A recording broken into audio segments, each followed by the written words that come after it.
Sole alternative reality.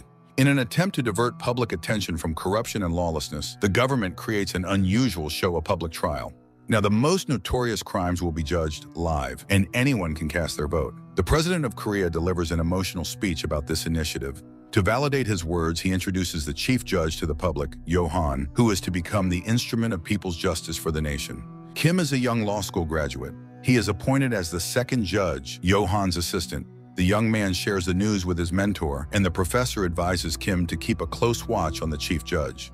The third seat in the courtroom is given to Judge Jin-ju, a young woman who also recently graduated from law school. The first case chosen by Judge Yo-han is the Jiwoo chemical case. The corporation is accused of releasing toxic waste that has harmed an entire village. On the same day, a tragedy occurs that forces the judge to reaffirm his decision. A bus is speeding towards a group of school children, and to save the children, Yo-han eliminates the driver in front of the crowd. A suicide note falls to the ground. In it, the driver requests just punishment for the chairman of Jiwoo Chemical. Assistant Judge Kim spends the evening with his friend, Lieutenant Yin Soo-hyun from the police. The girl is happy that her friend will soon become a star of the judicial show and that his career will take off. Meanwhile, the corporation's legal department prepares for the trial. The lawyer assures the boss that he is not at risk. In the worst case, he will prove that it was negligence, and the defendant will spend less than a year in prison. Judge Yo-han learns that the bus driver was the father of a deceased girl. His daughter suffered from the toxic waste, but no one was held accountable. Kim believes that they should take this into account, but Yo-han refuses to justify the driver despite the motive. Kim shares a secret with his friend. His mentor has tasked him with placing a bug to eavesdrop on Judge Yo-han. The couple checks the device, which is fully operational. The very next day, the assistant installs the bug in the chief judge's office, risking getting caught. Kim begins to listen to the boss's conversations and monitor him. The young man discovers that Yo-han meets with the corporation's lawyers, and he suspects that the judge is going to conduct an unfair trial. The day of the first episode of the judicial show arrives. The judges enter the courtroom under the watchful eyes of millions of viewers. The host announces the start of the show. Viewers are invited to download a mobile app and become actual jurors in the upcoming trial. The prosecutor tells the story of the people who died or ended up in critical condition due to the release of toxic waste. The prosecutor insists that the chairman of the corporation be convicted under the most severe article, intentional harm and destruction of the population. But the prosecutor disagrees with the accusation. He shows footage taken at the factory and confirms that the leak did occur, but in his opinion, it couldn't have harmed people. The lawyer's words are confirmed by a doctor who conducted the examination. He assures that the leak was insignificant and the water in the village could not have been poisoned. But when the doctor is offered to drink this water, his reaction shows the audience otherwise. Another witness is the factory guard, and Kim begins to suspect that he was asked to deceive the jury. The old man says that he warned the chairman about the danger, but the boss refused to take action. After the old man's testimony, viewers begin to vote actively. The chairman starts to panic, but it seems the judge is trying to find excuses for him and soften the verdict. After the judge and lawyer's persuasion, the chairman agrees with the accusation but calls it negligence and asks to amend the article. After a short break, Judge Yo-han returns to the courtroom and announces the verdict. He agrees to amend the charge and calls the incident negligence. For a moment, Kim begins to suspect that his colleague has given in to persuasion and betrayed his cause. However, Yo-han makes changes. He imposes a punishment for each affected person and lists them all by name to move the audience. As a result, instead of 5 years, the chairman receives 235 years of imprisonment. To celebrate the first successful session, Judge Yo-han invites his colleagues to dinner, but nothing good comes of it. Kim accuses the boss of being spoiled and used to permissiveness since childhood. In the end, Kim leaves to avoid a complete fallout with his colleague. On his way home, Kim reflects on what happened in court today, but his attention is drawn to a yellow car. The driver speeds it towards homeless people sitting on the curb. The reckless driving ends with him hitting an old man on a bicycle. Kim runs over to help the man, but the driver leaves the scene unpunished. A few days later, Kim turns to the boss for clarification. He believes that the witnesses' testimonies were false, but Yo-han refuses to follow the rules. The main thing is that the chairman was punished and the jurors were satisfied. The driver of the yellow car continues to speed around the city, threatening people. He nearly crashes into a car with a child inside, but the woman driver manages to swerve just in time. All of this happens near a cafe where Kim is having dinner with his friend, and the couple decides to chase the scoundrel to stop the chaos. Suddenly, another pursuer appears in front of the yellow car, Judge Johan. Ignoring the witnesses, he stops the bully and takes justice into his own hands, smashing his expensive car. During working hours, the driver behaves no better. He bullies his subordinates, forcing a diabetic to eat pastries. In the evening, he continues his antics, humiliating the restaurant staff. But Judge Johan reminds the rude man of himself and makes it clear that their encounter won't be the last. Judge Jinju learns that their next case will involve petty hooliganism. The girl is surprised. For a people's show, this crime seems too insignificant. Kim ignores his colleague's complaints. He is more concerned with Soo-hyun's call. His friend tries to dig up information on the chief judge, and she manages to find a strange comment online suggesting that Johan is the devil. Judge Johan and Judge Jinju arrive at an official banquet as honored guests. At the end of the evening, the Minister of Justice decides to introduce his son, Yeon-hoon, to the famous Johan, the same spoiled guy in the yellow car. While the boss is enjoying the party, Kim sneaks into his office to retrieve the bug. But Johan is one step ahead of his subordinate, and the men prepare for a serious conversation. At that moment, an explosion occurs in the office. Kim wakes up in Johan's house. Meanwhile, the police are investigating in the judge's office. The incident turns Johan into a national hero. Now he is not only a representative of the law, but also the one destined to fight evil. But not everyone shares society's opinion. Soo-hyun asks the judge where her friend is, but Johan refuses to answer the curious girl's questions. As soon as Kim feels better, he leaves the room to look around. In the hallway, he meets Johan's niece Ellie. Later, the minister's son learns that he is facing a public trial. The official's furious about this news, but she promises to do everything to save her son. The next day, the minister meets with Judge Johan, and he declares that their personal relationship will play no role. The boy will be judged. Meanwhile, Soo-hyun tracks down the person who installed the painting in the judge's office and may be involved in the incident. But the craftsman is not foolish. He refuses to testify without a warrant, and the police leave empty-handed. Upon learning of this, Judge Johan once again decides to handle things his way. At night, he shows up at the workshop and finds out that the order came from the Social Protection Fund. Kim manages to call his friend and inform her that he is safe. Learning that her friend is at Johan's house, the girl asks him to find out more about the judge's life.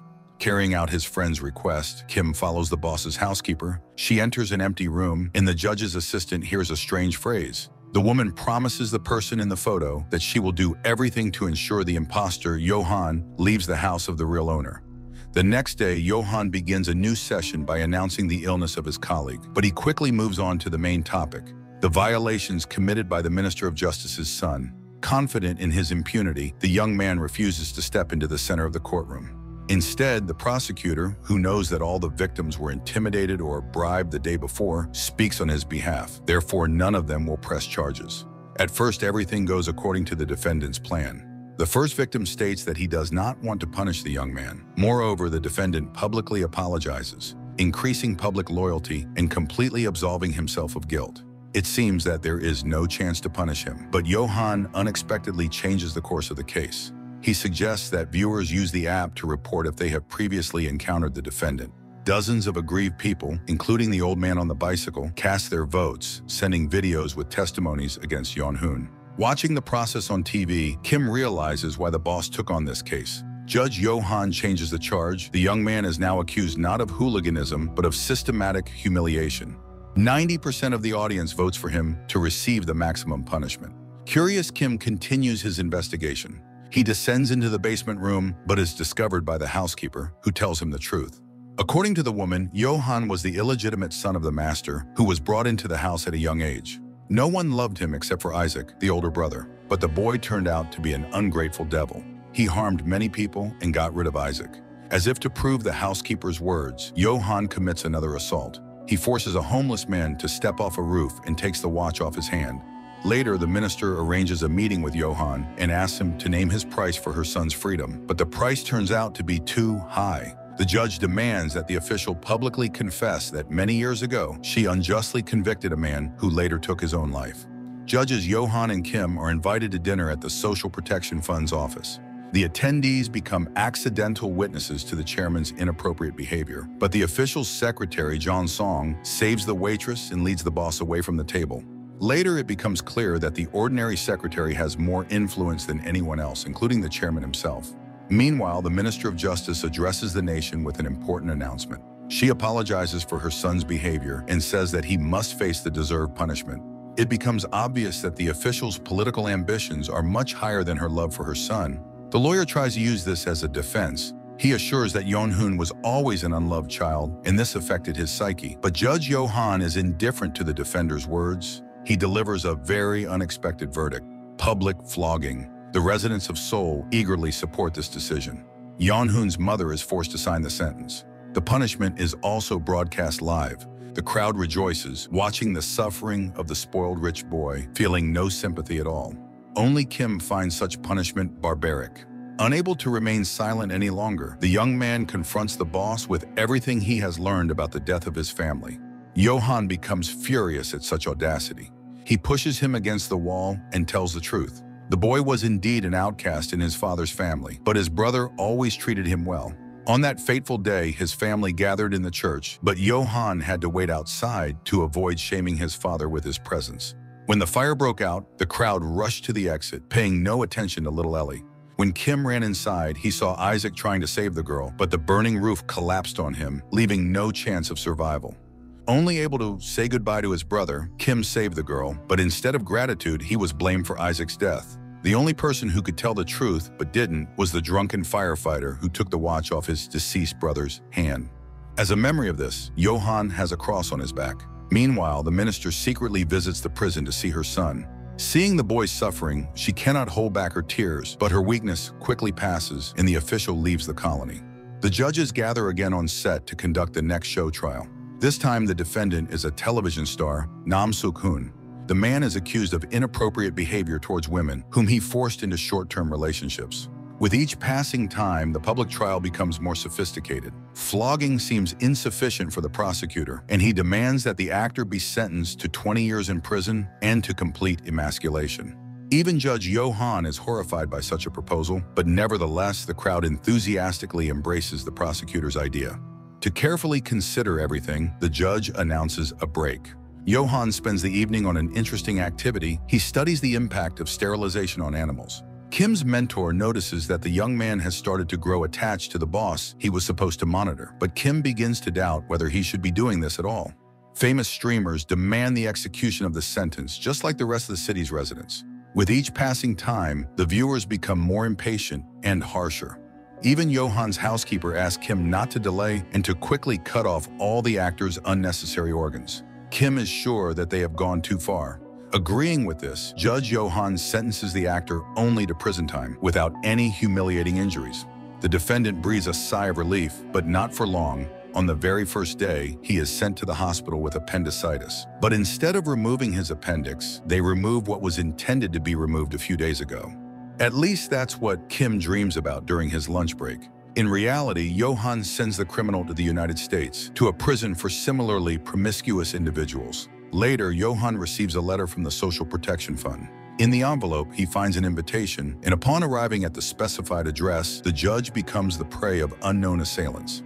The mastermind behind this crime turns out to be the fund's secretary, Jeon Song. Yo-han remembers the girl. Many years ago, she worked as a maid in his father's house.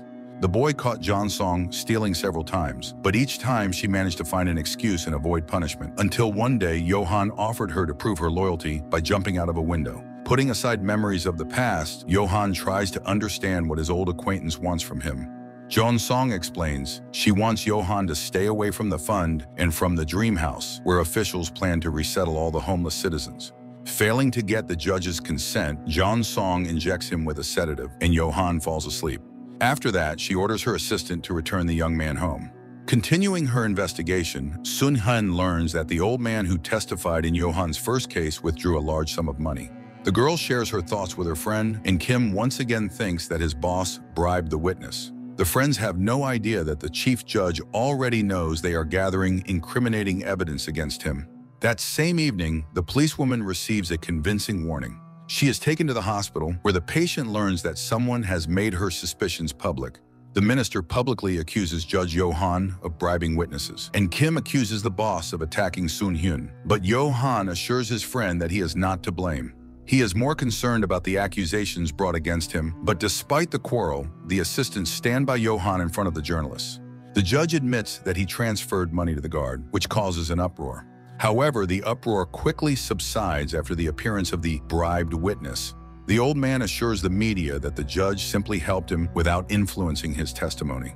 Despite the witness's statements, Johann addresses the public and asks them to express their opinion. The judge promises to resign if the citizens desire it, but 92% of the votes come in support of the judge. Taking advantage of the situation, Johann decides to punish those who have declared a hunt on him. He tells the audience about the Dream House project and hints that donations for its construction are lining the pockets of officials. Officials from the fund are horrified by the judge's action, and only John Song remains completely calm. Exploiting the minister's fear, the girl assumes their duties and heads to an orphanage to give a lecture to the students. In an attempt to remedy the situation, the minister meets with the judge and tries to negotiate, but Johann outsmarts everyone. He enters the president's office and goes live, promising his followers that he will track every cent transferred to the fund. The next episode of the trial show astounds with its scale. Judge Johann promises to expose all the fund's members and prove the theft of donations. To convince the audience of his impartiality, he uses the story of his assistant Kim. The young man lost his parents early because of a fraudster who drove them to bankruptcy. Kim is unhappy that the boss is using his secret in the battle against the fund. He demands that Johann play fair, but the judge only laughs at the naive assistant and refuses to change his strategy. To persuade his colleague, Johann arranges a tour of the prison for him. For the first time in many years, Kim sees the swindler who deprived him of a happy childhood and family. The old man has changed a lot since his arrest, and Kim finds it hard to believe that this feeble person is the very criminal. Meanwhile, John Song meets with one of the ministers responsible for embezzling money. Reminding the old man of what he did to her when she was young, the girl eliminates the official as an unnecessary obstacle.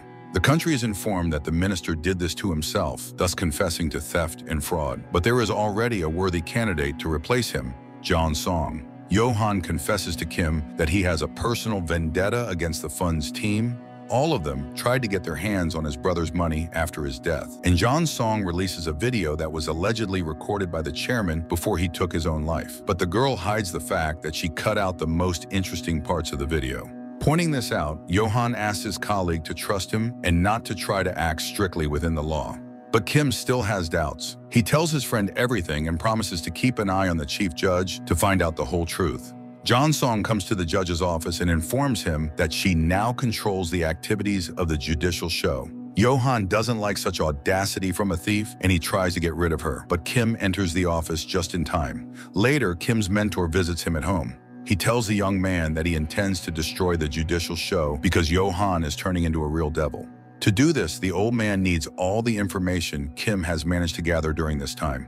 To finally recruit Kim, Johann introduces him to his assistants. They turn out to be the chairman's lawyer from the first toxic waste case and the girl who accused Yeon-hoon. Kim realizes that all the cases they handled were fabricated. He becomes completely disillusioned with his boss in the justice system, but everyone present shares the tragedies in their lives that led them to take this step. None of them received protection, and the only option they had left was to act on their own. After meeting with his mentor, Kim refuses further cooperation. He confesses to the old man that he no longer believes in his honest work and wants to stay with those who fight for the rights of the unfortunate. After a walk with Ellie, Soo-hyun returns home, but she has to stay. A crowd of armed men is attacking the homeless. The girl pulls out her gun, but it seems the attackers plan to provoke her and frame the cop. They surround Soo-hyun while also assaulting the defenseless Ellie. Fortunately, Kim and Johann arrive just in time to save the girls. Later, the Chief Justice summons the famous trio and announces the committee's decision. During broadcasts, they will now include advertisements and display posters with their faces. The judges don't like this idea, but John Song is adamant. She wants the hero judges to be turned into clowns in the eyes of the public. John Song personally oversees the preparation for the advertising photo shoot. However, she has no idea that during this time, Johann is handing over her dossier to the Minister of Justice. Later, Johann introduces Kim to a man who is tracking the released fraudster. Kim's suspicions were not unfounded. The old man in prison is not the one who deprived him of his parents. For a few gold bars, the spy agrees to betray his employers and tell all. The judges immediately head to the address to check everything out, and Kim recognizes his real enemy at first glance. The young man spends the entire evening observing his adversary, but Johann stops him from doing something foolish and taking action.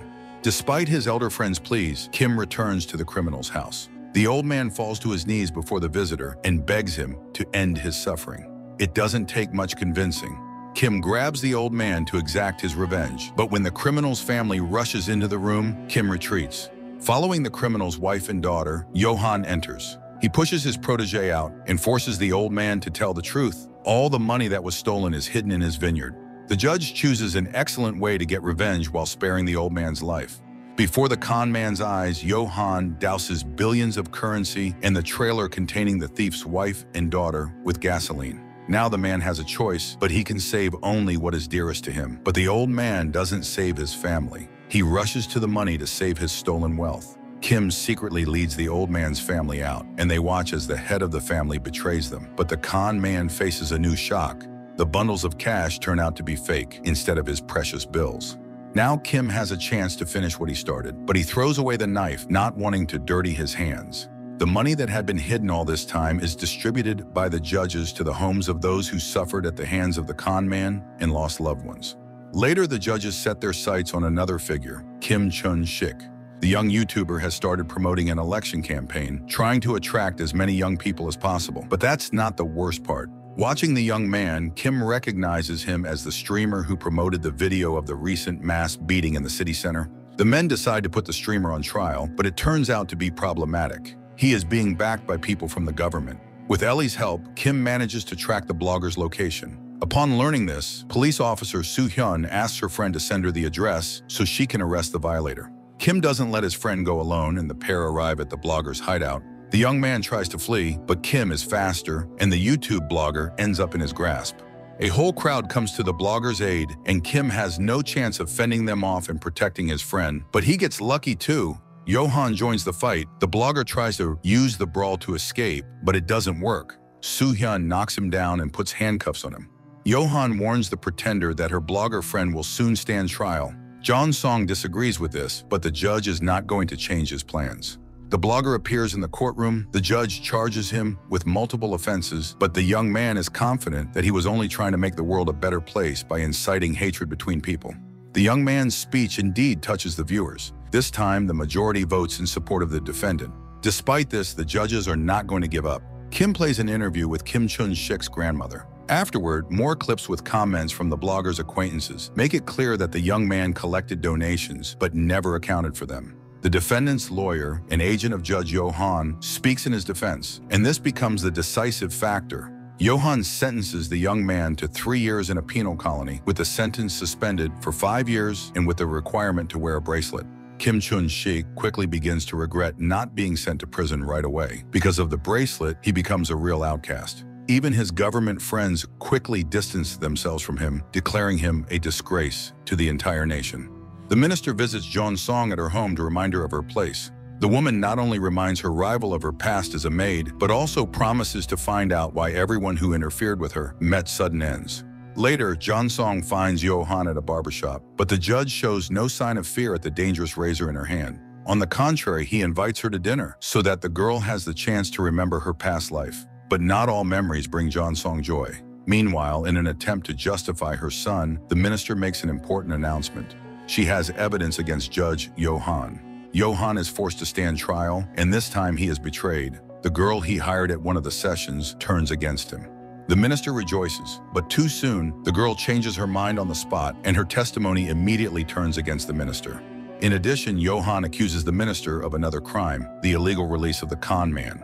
Right in the courtroom, the criminal confesses that he paid a huge bribe for his freedom. Unwilling to let this go, the minister prepares for a new round. She arranges a meeting with Johan at an abandoned lot, but she doesn't have the courage to eliminate the young man. The judges offer the minister a compromise. She helps them catch serious criminals in exchange for help in the upcoming trial, but the minister chooses full freedom. A shot is fired from her office. At the crime scene, Soo-hyun detains the judges. The girl releases her friend and his boss so that they won't have any problems. Only after that does she call for backup. A few days later, the young people have to discuss what happened, and Soo-hyun asks her friend never to approach her again. Tension also arises between the judges. Kim feels that they have gone too far and that he is turning into a devil, just like his boss. The young man decides to leave Johan's house. Later, John Song suggests to her colleagues that Johan should be appointed the next president. In her opinion, this is the only way they can tame the judge and secure his support. Meanwhile, Soo-hyun continues investigating the fire that killed Johan's brother. She questions local residents, hoping to dig up something on the judge. At the same time, a press conference also attempts to bring Johann down, accusing him of bringing anarchy to the city with his harsh justice. But the crazed crowd demands the continuation of the judicial show with the chief judge. The fans are so devoted to Johann that they attack all his opponents. The next day, Kim wakes up to an anonymous call. Someone tells him the place he should go to save his mentor. The judge arrives at the specified location without hesitation and sees that complete chaos is happening on the streets. Police are rounding up people, accusing them of being infected with an unknown virus. Judge Johann arrives at the same location. He is met by the annoying girlfriend, who shows her friend her surprise, his assistant hanging from chains. With his last bit of strength, the wounded Johann climbs the stairs to save the young man, but Jeon Song presses the button. Meanwhile, Kim continues searching for the professor, but instead he encounters a crowd of old acquaintances who plan to get back at him for their defeat. And Johann at that moment lets out a terrible cry of helplessness. He manages to call Soo-hyun and inform her that her friend is in serious danger. After that, the judge lies down next to his deceased friend to accept his fate. Soo-hyun arrives just in time and manages to save Kim. But at the same time, in other parts of the city, attacks are carried out on all of Judge Johann's assistants. The vehicles taking people away bear the emblem of the Social Protection Fund. Colleagues find Judge Johann and bring him to his senses. They tell the boss about the attacks and that a girl from their team has been kidnapped. Later, Johann meets with the president and finds out what is happening on the streets. The government has decided to get rid of the homeless under the pretext of spreading a dangerous virus. The so-called dream house was created for this very purpose. But the ministers are not afraid of the curious judge. They are confident that they have all the facts to prove the existence of the virus. To completely protect themselves, the government announces the closure of the judicial show. A new program will now be created to deal with epidemic issues, slander, and violations of order. This time, Judge Jin-ju will head the panel. The judges are given the opportunity to appear in the final broadcast. But instead of the studio, they arrive in a closed-off quarter. The trio asks the journalists to turn on their equipment and show the world what is really happening to homeless people. Dressed in medical outfits, the judges enter the heart of the operation and take a dramatic position. The camera crew starts filming, and the horrifying footage spreads across all the screens in the country and the world. Government aides try to stop the broadcast, but too many people want to tell the truth about what is happening.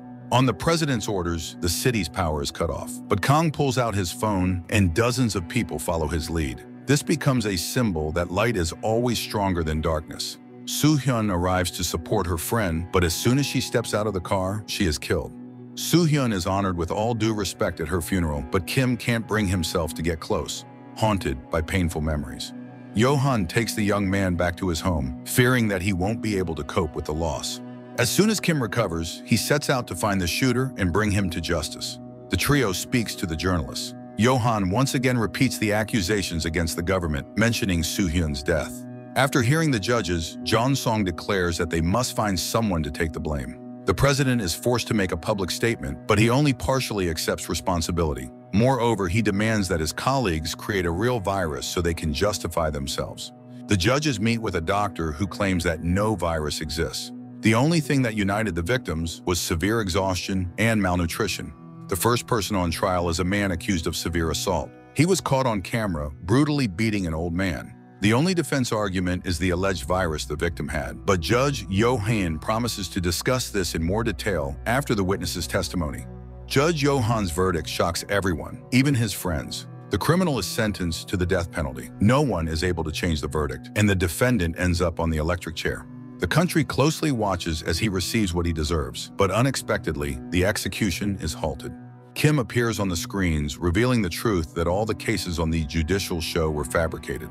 Kim writes a statement detailing all the instances of manipulation.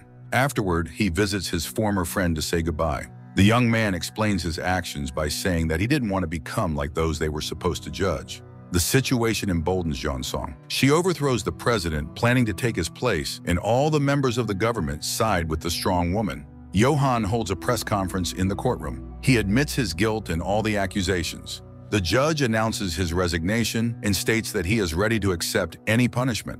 Despite this, public support remains unchanged. Meanwhile, Kim tries to find the shooter, retracing his friend's steps. He finds the person she met with shortly before the tragedy and, with his help, learns the license plate number of the killer's car. Kim tracks down the culprit, but he arrives too late. Someone has already punished the shooter, leaving his body on the floor. Kim then decides to dial the last number from the call history, and on the other end, he hears a very familiar voice. Johan's voice. The young man arrives at the familiar house, but Johan denies his guilt despite the evidence. The police arrive on the scene, and after some time, so does John Song. It was she who had her eye on the student several years ago, noticing how much he resembled Isaac. Kim realizes that he has been deceived again. His friend had nothing to do with Soo-hyun's death, but John Song reveals another terrible secret about the judge. He knows who started the fire in the church. It was little Ellie who accidentally dropped a candle. All these years, Johan has kept the secret so the girl wouldn't feel guilty. Kim tries to clear his friend's name, even at the cost of his own freedom, but no one wants to get involved with John Song, and the young man is met with refusals. Kim then infiltrates the foundation's medical center. Among the patients, he finds Han So-yu, Johan's kidnapped assistant. Kim has to hide when the president arrives at the center. He is informed that the virus tests are going well and that they already have the first orders, for which they will likely need to bring in several hundred more people as test subjects. Seizing the moment, Kim kidnaps the girl and heads for the exit. Suddenly, one of the nurses recognizes him, but she helps him get the gurney out. The girl asks the judge to tell everyone what is happening and to bring help. The news of Judge Johan's death is broadcast on television. This news greatly pleases the ministers, who now believe no one can stop them. Kim equips himself with a device to attract the attention of the international community and save ordinary people. He plans to take the treacherous professor with him, who was once his good friend. But the explosion does not happen. Judge Johan appears out of nowhere and deactivates the system. Johan tells his colleague how he managed to escape from prison, and in the company of the judge's friends, they prepare for a new session. The officials' banquet is unexpectedly interrupted. Judge Johan appears on the screens, declaring the main people's trial open. On the city screens, videos are shown where the president mocks the suffering people, discusses the fabricated virus, and calls the clinic a farm. After this, the judge asks the people to vote and decide the fate of the criminals. Johan shows the gathered crowd a remote control that determines their lives. He proposes a race for the coveted button, and in an instant, the officials turn into wild animals. Only John Song remains calm. She pulls out a gun and asks her friend to hand her the button, but at the last moment, the girl changes her mind and turns the gun on herself. Kim enters the hall and asks his friend to back down. He reminds Johan about Ellie, but after receiving a refusal, the young man declares that he too will stay on the stage until the end. The bomb squad pulls Kim out of the hall, but Johan stays inside. The building begins to collapse, burying all the participants under its rubble. Kim arrives at his friend's house, but Ellie is not there. Instead, the young man finds blueprints of the building, which suggests that Johan managed to escape. And that is indeed the case. But now, each of the judges will continue on their own path. And so, the series ends.